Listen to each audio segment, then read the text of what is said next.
Dicen que Madrid nunca se detiene, que aunque el país se hunda, la capital siempre encuentra la forma de seguir en pie. Pero hay algo que está empezando a cambiar, algo que ni siquiera los más optimistas pueden ignorar. Durante años, el ladrillo madrileño fue un refugio, un salvavidas, casi una religión económica. Compra un piso y nunca perderás, decían los padres a sus hijos. Madrid siempre sube pase lo que pase. Y durante un tiempo tuvieron razón. Desde 2014 hasta 2022, el precio medio de la vivienda en la Comunidad de Madrid creció más de un 65%, según el INE. Los barrios del norte, Chamartín, Salamanca, Chamberí, se convirtieron en pequeños paraísos de inversión, donde un metro cuadrado superaba sin dificultad los 6.000 euros. En el centro, incluso un piso antiguo, sin ascensor ni garaje, podía venderse por $500,000. Pero esa historia de éxito tiene grietas, y 2024 las está dejando al descubierto. En los primeros meses de 2024, las compraventas de vivienda en Madrid cayeron un 12%, según los datos del Colegio de Registradores. Nada dramático, dicen algunos. Una corrección natural tras años de subidas. Pero detrás de esa cifra hay algo más profundo. Un cambio de mentalidad. Los madrileños ya no corren detrás de los pisos como antes. Muchos han dejado de soñar con comprar. Y otros, los que compraron a crédito, empiezan a mirar sus hipotecas con angustia. Porque el Euribor, ese indicador que durante años estuvo en negativo, volvió a niveles de 3,8% a finales de 2023, y eso significa cuotas que suben 200 o 300 euros al mes. Familias que vivían cómodas ahora hacen malabares. Promotores que se endeudaron a tipo variable comienzan a frenar proyectos. Y los bancos han vuelto a ser cautos. Lo que antes se vendía en semanas ahora se queda meses en los portales. Los carteles de vendido tardan en aparecer. Y algunos propietarios empiezan a bajar precios, poco, con disimulo, pero los bajan. Si uno mira solo las estadísticas, parecería que no pasa nada. El precio medio por metro cuadrado en Madrid capital sigue por encima de los 4.700 euros, según Idealista. Los titulares dicen el mercado resiste, pero la verdad es más compleja. Los precios no bajan porque apenas se vende, y cuando no hay movimiento, el valor real deja de ser lo que se pide y pasa a ser lo que alguien está dispuesto a pagar. Y cada vez hay menos dispuestos. En el primer trimestre de 2024, las hipotecas nuevas cayeron un 27% respecto al año anterior. El Banco de España lo llama ajuste crediticio. La gente lo llama imposible comprar. Un piso de 90 metros con una hipoteca al 4% y plazo de 25 años ya supera los 1.100 euros mensuales de cuota. Y el salario medio en Madrid ronda los 2.200 brutos. Las cuentas no salen. Pero Madrid tiene algo que el resto del país no.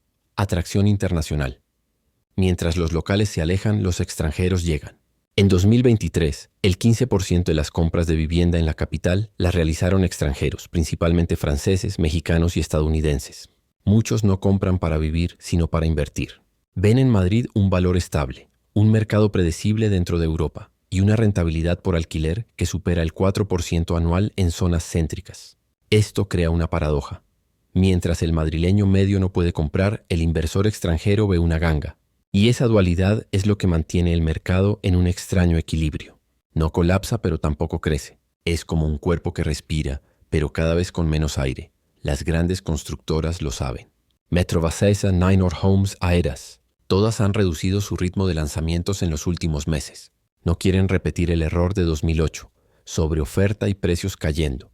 Según la Asociación de Promotores de Madrid, en 2023 se iniciaron un 18% menos de viviendas nuevas que el año anterior. El suelo escasea, los costes suben y los permisos se demoran. Un cóctel peligroso.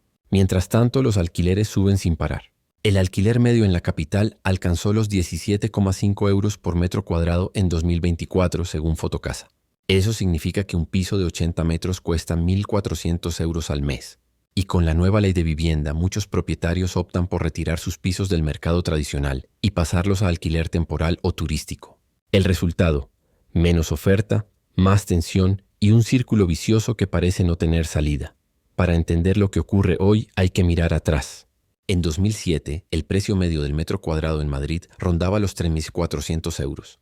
Parecía imposible que bajara. Y bajó un 35% tras la crisis de 2008. Durante una década, España entera pagó las consecuencias. Desempleo masivo, bancos rescatados, familias desahuciadas. Pero como toda historia que se repite, la memoria colectiva parece haberse desvanecido. Entre 2016 y 2022, los precios volvieron a crecer sin control. La economía se recuperó, los tipos de interés eran casi cero y el dinero fluía con facilidad. Comprar una casa volvió a ser símbolo de estabilidad. Pero esta vez la diferencia era otra. Las grandes fortunas no venían del país, sino de fuera. Y esa nueva ola de inversión cambió para siempre el rostro de Madrid. Hoy, barrios tradicionales como Lavapiés, Malasaña o Chamberí tienen más pisos turísticos que viviendas familiares. Calles que hace 20 años olían a pan recién hecho, ahora huelen a maletas de aeropuerto. La identidad local se diluye, sustituida por una ciudad pensada para quien puede pagarla, no para quien la vive. El gobierno intenta controlar el fenómeno con leyes, límites de alquiler y ayudas, pero el mercado se mueve más rápido que la política. Y mientras se legisla, los precios siguen su camino. Pero lo más sorprendente de todo es que pese a los datos negativos, Madrid sigue atrayendo capital.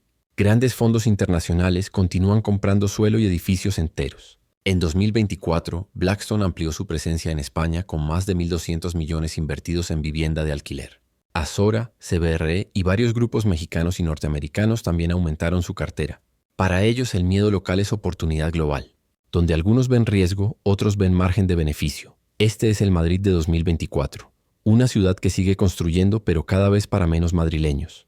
Los precios se sostienen porque el dinero que entra no sale de los bolsillos del trabajador, sino de las cuentas de inversión. Y esa desconexión entre el valor financiero y el valor humano de la vivienda es tal vez la verdadera bomba de relojería. En este momento el mercado inmobiliario de Madrid no está en crisis, pero tampoco está sano. Leite respira, pero con un ritmo irregular, como un corazón que ha sufrido demasiado. Las señales son claras: menos ventas, más cautela, más desigualdad. Y sin embargo, la ciudad sigue iluminada. Los carteles de Luxury Apartments siguen multiplicándose y las grúas aún dominan el horizonte. La pregunta ya no es si el mercado va a caer, sino quién será el primero en notarlo. Y quizás cuando lo haga sea demasiado tarde. Madrid parece avanzar sobre un suelo que se agrieta despacio, pero lo hace con la misma determinación que siempre ha tenido, la de no detenerse aunque tiemble. Algunos lo llaman resiliencia, otros negación. Y entre ambas cosas se juega el futuro del ladrillo en la capital de España.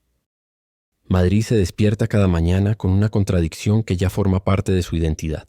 Una ciudad moderna, vibrante, repleta de oportunidades, pero cada vez más inaccesible para quienes la construyen día a día. Los camareros, los enfermeros, los profesores, los trabajadores que hacen que la capital funcione son los mismos que poco a poco se están viendo expulsados hacia los márgenes.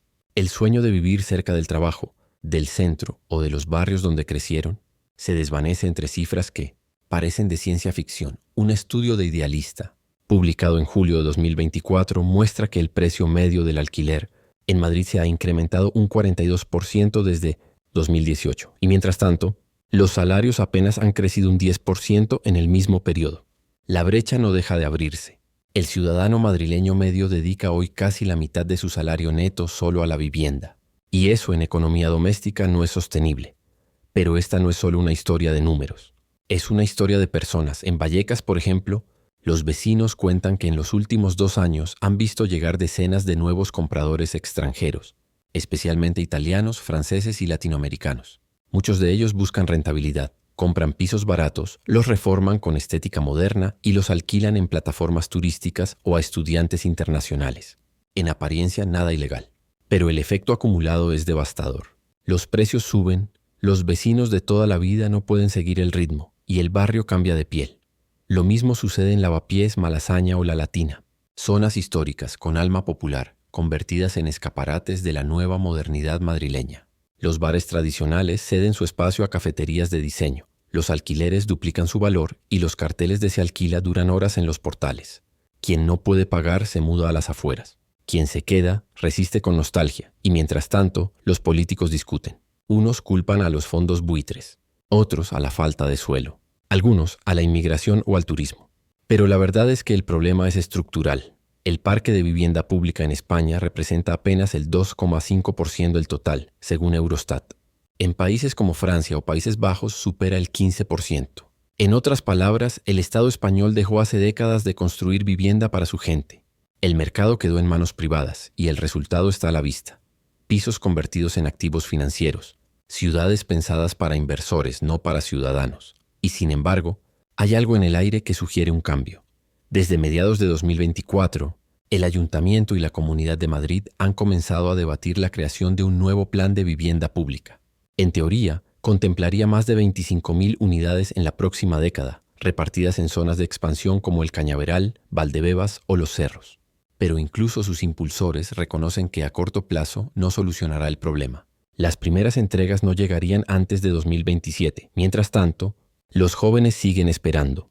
Según el Observatorio de Emancipación, un madrileño menor de 35 años necesita un salario neto de 3.200 euros mensuales para poder comprar una vivienda media en la capital sin endeudarse por encima del límite saludable. Pero el salario medio de esa franja de edad ronda los 1.700 euros. Es decir, el doble sería necesario. Y así, la edad media para comprar una casa se ha desplazado. En 1995 el comprador medio tenía 32 años. Hoy tiene 44. La juventud ya no compra, alquila o se va. Esa es la nueva realidad. Una generación entera que crece sin la idea de propiedad, sin ese horizonte de tener algo propio que durante décadas definió la clase media española. Y lo más curioso es que muchos ya ni siquiera lo desean. No quieren hipotecarse por 30 años para pagar algo que no disfrutarán plenamente. Prefieren movilidad, experiencias y libertad. Pero hay una pregunta que nadie termina de responder. ¿Qué pasa con una sociedad que deja de aspirar a tener vivienda? Los sociólogos alertan de que el concepto de hogar está cambiando a un ritmo sin precedentes. Vivir de alquiler se normaliza, pero también se precariza. Contratos de un año, revisiones constantes, subidas imprevistas. El inquilino madrileño vive en un estado de ansiedad silenciosa. Nunca sabe si el próximo año podrá seguir en el mismo sitio. Y mientras tanto, las cifras macroeconómicas pintan un escenario ambiguo. Por un lado, el PIB de la Comunidad de Madrid creció un 2,3% en 2024, según el INE, impulsado por el turismo, los servicios y la inversión internacional. Pero por otro, la inflación acumulada en vivienda, electricidad y alimentación supera el 18% en 2 años. Lo que la economía gana en crecimiento, el ciudadano lo pierde en coste de vida. Los expertos lo llaman crecimiento sin bienestar. Una economía que prospera en los números, pero no en la calle. El Instituto Nacional de Estadística publicó en septiembre que el 27% de los hogares madrileños tiene dificultades para llegar a fin de mes. Y entre los menores de 35 años, el porcentaje se eleva al 42%. Madrid, la capital europea de las oportunidades, se está convirtiendo en un lugar donde trabajar no siempre garantiza vivir dignamente. Pero no todo son sombras. Hay señales que apuntan a un reajuste lento, casi imperceptible, pero que podría marcar el inicio de una nueva etapa. Algunas zonas del centro, como Embajadores o Pacífico, han registrado pequeñas bajadas de precios, del 3 al 5%, por primera vez en más de 6 años. Las agencias lo llaman ajuste técnico, pero podría ser el preludio de una corrección mayor. Las compraventas también muestran síntomas de recuperación puntual, impulsadas por compradores que buscan aprovechar la pausa del mercado para negociar. Hay gente con liquidez esperando el momento adecuado, explica un analista de Sociedad de Tasación. Si los precios se estabilizan y el Euribor baja un poco, veremos movimiento otra vez. Y ese sí es clave. El Banco Central Europeo ha dejado entrever que podría comenzar a reducir los tipos de interés en la segunda mitad de 2025 si la inflación sigue bajando. Eso aliviaría las hipotecas y podría reactivar la demanda. Pero también existe el riesgo de volver a inflar la burbuja, porque el dinero barato tiene memoria corta. Cada vez que los tipos bajan, el mercado reacciona igual. El crédito fluye, las expectativas suben y los precios se recalientan. El equilibrio entre accesibilidad y especulación es tan frágil como un hilo de cristal. Y mientras los economistas discuten teorías, la vida real continúa. A las afueras, en municipios como Getafe, Leganés o Parla, la historia se repite con otro acento. Familias que compraron durante la pandemia, aprovechando los precios más bajos, ahora sienten el peso de las cuotas. Muchos firmaron hipotecas variables cuando el Euribor estaba en negativo. En 2020 pagaban 700 euros al mes. Hoy pagan 1.050 y no hay señales de alivio inmediato. Nos dijeron que el Euribor no volvería a subir tanto, dice Javier, empleado administrativo en Getafe. Pero aquí estamos recortando gastos y rezando cada mes para que no suba más. Historias como la suya llenan los foros y redes sociales. Hay grupos enteros de hipotecados que comparten estrategias, calculadoras, consejos para renegociar con los bancos. Un fenómeno que recuerda, en cierto modo, a los movimientos de afectados por las preferentes o por las hipotecas multidivisa de hace una década. La diferencia es que ahora el sistema financiero no está en crisis, pero las familias sí, y ese contraste es el que podría definir el futuro inmediato. una economía estable sobre una sociedad agotada. Mientras tanto, los fondos y promotores internacionales siguen ampliando su huella. En septiembre de 2024, el grupo suizo Stoneweg anunció la compra de un solar en Valdebebas por 120 millones de euros para construir 400 viviendas de lujo. Al mismo tiempo, el fondo alemán Patrizia cerró la adquisición de otro edificio en Arganzuela destinado al alquiler corporativo. El dinero no tiene dudas. Para los grandes capitales, Madrid sigue siendo un lugar seguro donde invertir. Una ciudad con crecimiento demográfico, estabilidad institucional y atractivo internacional. En los rankings de rentabilidad inmobiliaria, la capital española sigue por encima de Berlín o París. Y ahí está la paradoja final. El mismo mercado que asfixia a la clase media madrileña, enriquece a los inversores extranjeros. Los economistas lo resumen con una frase sencilla. Madrid es un activo global, pero un problema local. Porque para el mundo financiero, Madrid ya no pertenece solo a los madrileños. Es un escaparate europeo de lujo. Un tablero donde se mueven fichas que nada tienen que ver con la vida diaria de quien paga un alquiler o una hipoteca. Y lo más inquietante es que muchos parecen resignarse.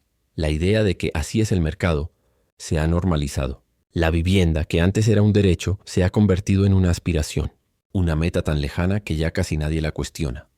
Pero entre tanto pesimismo, también surgen voces que apuestan por otro camino. Algunos arquitectos y urbanistas jóvenes están impulsando proyectos cooperativos, comunidades donde los futuros inquilinos se asocian, compran suelo conjunto y gestionan la construcción sin intermediarios. Iniciativas como Entre Patios o La Borda, inspiradas en modelos nórdicos, demuestran que hay alternativas reales al modelo especulativo.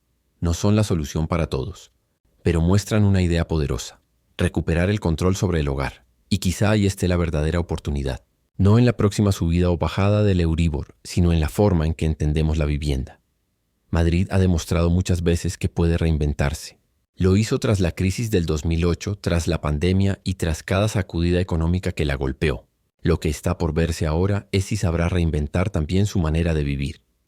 Porque la pregunta ya no es si el mercado inmobiliario está en crisis. La pregunta es más profunda. ¿En qué tipo de ciudad queremos vivir? Madrid cae la tarde y las luces comienzan a encenderse una a una, como si la ciudad respirara después de otro día de contradicciones. Los coches siguen llenando la Castellana, las terrazas se llenan de conversaciones y por un momento parece que nada pasa. Pero bajo esa rutina, miles de personas se preguntan lo mismo. ¿Hacia dónde va todo esto? Porque el mercado inmobiliario madrileño ya no es solo un tema económico, es un espejo de lo que somos como sociedad. Refleja nuestras prioridades, nuestros miedos y la manera en que entendemos el progreso. Y lo que muestra no siempre gusta. Durante años se nos dijo que la vivienda era la base de todo, que quien compraba ganaba, que alquilar era tirar el dinero, que el ladrillo era sinónimo de seguridad. Pero el siglo XXI está desmontando esa creencia, ladrillo a ladrillo. Hoy miles de madrileños viven pendientes del Euribor, del precio del gas, de si el casero subirá el alquiler o si los políticos llegarán a un acuerdo para regular algo que parece ingobernable. Las estadísticas son claras, pero frías. Lo humano, en cambio, late debajo. Las familias que se mudan por tercera vez en 2 años, los jóvenes que comparten piso con desconocidos, los mayores que viven de recuerdos en barrios que ya no reconocen. Y entre tanto ruido, una idea empieza a calar. Quizás el futuro no pase por volver a los precios bajos, sino por cambiar la forma en que pensamos la vivienda. Dejar de verla como un negocio y volver a verla como un lugar. Un espacio donde construir vida, comunidad, pertenencia. Madrid ha sobrevivido a guerras, crisis y pandemias. Se ha reinventado una y otra vez. Pero su verdadera prueba puede ser esta: encontrar la manera de seguir creciendo sin expulsar a los suyos. Y tal vez ese sea el punto donde la palabra crisis deje de tener solo un tono oscuro y empiece a sonar también a oportunidad. Porque las oportunidades al final no nacen de los momentos cómodos. Nacen del borde, de la duda, del vacío. Y si algo define a Madrid, es que nunca se rinde cuando se encuentra al borde. La ciudad seguirá cambiando, los precios seguirán moviéndose, los inversores seguirán llegando. Pero más allá de las cifras, siempre quedará lo que no puede medirse en euros ni en metros cuadrados. La vida que ocurre dentro de esas paredes. Y mientras la noche cae sobre Gran Vía y las luces se reflejan en los cristales de los edificios nuevos, uno no puede evitar pensar que el verdadero valor de Madrid no está en su suelo, sino en su gente. Madrid no se derrumba, Madrid se transforma. Y como toda transformación duele, pero también abre puertas que antes no existían. Quizás, después de todo, el mercado inmobiliario de Madrid no esté en crisis. Quizás esté simplemente buscando una nueva manera de existir. Gracias por quedarte hasta el final. Si te gustó este análisis, suscríbete y déjame tu opinión en los comentarios. ¿Crees que Madrid vive una crisis o una oportunidad? Nos vemos en el próximo capítulo.